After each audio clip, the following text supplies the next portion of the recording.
Tube Tamil cinema news. 5 படங்களில் இருந்து கழட்டி விடப்பட்ட நஸ்ரியா. நேரம், ராஜா ராணி படங்களில் நடித்த நஸ்ரியா நசீமுக்கு அதற்கடுத்த 5 படங்கள் புக் ஆகும் நிலை இருந்தது. ஆனால் துக்கடா தொப்புள் விவகாரத்தை அம்மணி மலையளவு பிரச்சனையாக்கியதால் கோலிவுட்டே பலத்த அதிர்ச்சி அடைந்தது. அதையடுத்து தனுஷ், ஆர்யா என முன்னணி நடிகர்களுடன் அவர் நடிப்பதை பார்த்து அடுத்து அவரது மார்க்கெட் எகிரப்போகிறது என்று நினைத்து கால்ஷீட்டுக்காக படையெடுத்த அத்தனை பேருமே கழட்டி விட்டனர். அந்த வகையில் 5 படங்கள் வரை இழந்திருக்கிறார் நஸ்ரியா.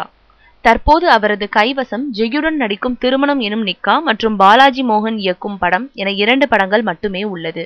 இதில் திருமணம் எனும் நிக்கா தான் அவர் தமிழில் ஒப்பந்தமான முதல் படம். ஆக இந்த தொப்புள் சர்ச்சைக்கு பிறகு அவருக்கு புக்காகி இருப்பது பாலாஜி மோகன் படம் மட்டுமே.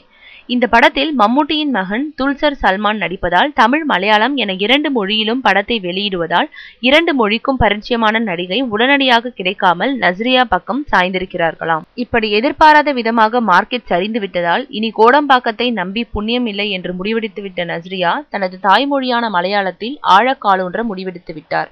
அதனால் சென்னையில் வீடு பார்த்து குடியேறி வந்தவர் அந்த திட்டத்தையும் கிடப்பில் போட்டிருக்கிறார்.